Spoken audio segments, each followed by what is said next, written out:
Banjir di sebagian wilayah Jakarta, Bogor, Depok, Tangerang, dan Bekasi atau Jabodetabek perlahan mulai surut pada Rabu 5 Maret 2025. Di kawasan Bekasi Raya, Jawa Barat misalnya, dari video pantauan udara Polri, surutnya banjir terjadi tampak di kawasan permukiman Pondok Gede Kota Bekasi. Namun di Kota Bekasi, banjir masih merendam Mega Mall Bekasi. Dengan mengoperasikan 10 mesin pompa, manajemen mall masih berjibaku menguras air. Selama proses pengurasan, mal ditutup sementara hingga banjir benar-benar surut. Sementara di Kabupaten Bekasi, banjir masih melanda kawasan Babelan, bahkan hingga atap rumah warga.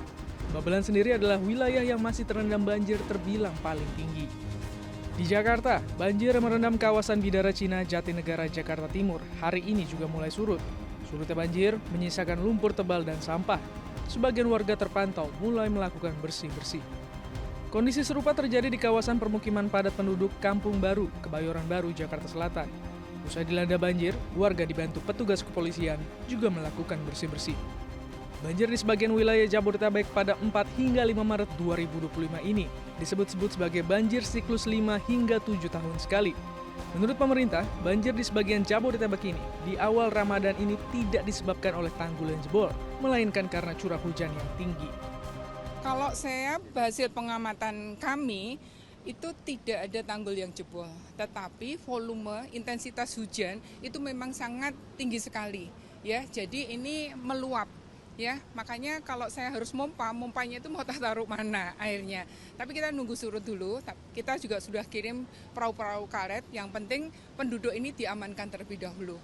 Ya, nanti untuk penanganannya berarti nanti kita akan keruk sedimentasi yang ada di sungai-sungai.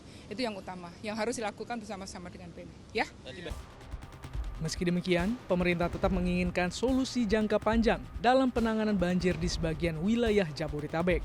Wakil Menteri Dalam Negeri Bima Arya Sugiarto mengatakan, solusi jangka panjang itu dapat dilakukan dengan adanya koordinasi dari wilayah hulu ke hilir. Karena itu, kehadiran Dewan Aglomerasi menjadi penting untuk menyelesaikan masalah banjir di sebagian Jabodetabek. Ya, inilah signifikansinya keberadaan Dewan Aglomerasi. Ini ranah ini. Jadi Dewan Aglomerasi ini kan tugasnya nanti untuk memastikan perencanaan pembangunan daerah aglomerasi Jakarta dan sekitarnya berjalan dengan baik. Utamanya adalah mencegah bencana gitu. Nanti ini Kemendagri akan mengkoordinasikan ini terkait dengan perumusan substansi dari kewenangan Dewan Aglomerasi. Jadi penting di situ. Dulu kami ada forum BKSP namanya. Nah, ini yang akan direvitalisasi supaya lebih bergigi gitu loh. Karena kalau nggak berulang terus, ketika bencana ngumpul. Ini harus dibenahi dari mulai perencanaan, termasuk punya gigi untuk menindak. Pengamat tata kota Yayat Supriyatna membenarkan bencana banjir di sebagian Jabodetabek tahun ini terjadi akibat curah hujan yang tinggi, sehingga kawasan Bekasi Raya menjadi wilayah yang paling parah. Yayat pun menekankan pentingnya kolaborasi antara pemerintah pusat dan pemerintah daerah dalam menyelesaikan banjir Jabodetabek secara permanen.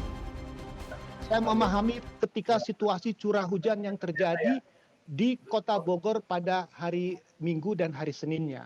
Dan fakta bahwa curah hujan itu sangat tinggi di Kota Bogor itu terlihat dari amblasnya jalan batu tulis, longsor di mana-mana, dan ini implikasi dari besarnya potensi air. Nah, kemudian curah hujan itu berdasarkan data BMKG pun menunjukkan potensi penyebaran itu masuk ke koridor hulu dari Sungai Cilengsi dan Sungai Cikeas yang mengalir masuk ke Kali Bekasi, dan itulah yang menyebabkan banjir besar di wilayah Bekasi.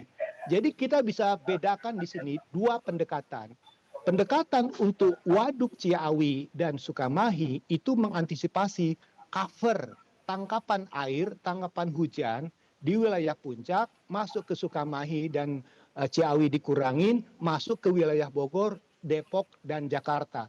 Nah, pertanyaan kemarin adalah yang menarik adalah mengapa Jakarta, khususnya Jakarta Timur itu masih terkena potensi genangan yang besar karena curah hujan yang tinggi. Kan jadi pertanyaan, ada Katulampa. Katulampa bukan bendungan, dia hanya pintu air untuk menunjukkan debitnya. Sekarang menjadi pertanyaan, sejauh mana pertimbangan kita untuk mengcover atau mereduksi potensi air yang besar yang curah hujannya penyebarannya di luar cover wilayah puncak dan sekitarnya, seperti yang terjadi di Kota Bogor.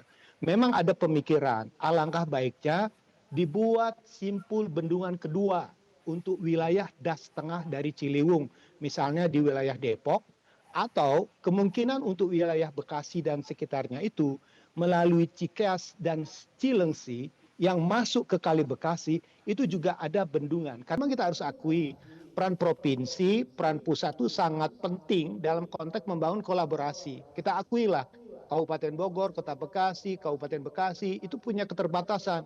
Hasil evaluasi kita terkait tentang bagaimana penanganan persoalan di lapangan selalu menafikan anggaran ini sebagai masalah besar. Nah, Realisasi kolaborasi pemerintah pusat dan pemerintah daerah tentu sangat dinantikan masyarakat Jabodetabek agar bencana banjir tidak terus berulang dan menjadi pemakluman sebagai siklus banjir 5 hingga 7 tahunan.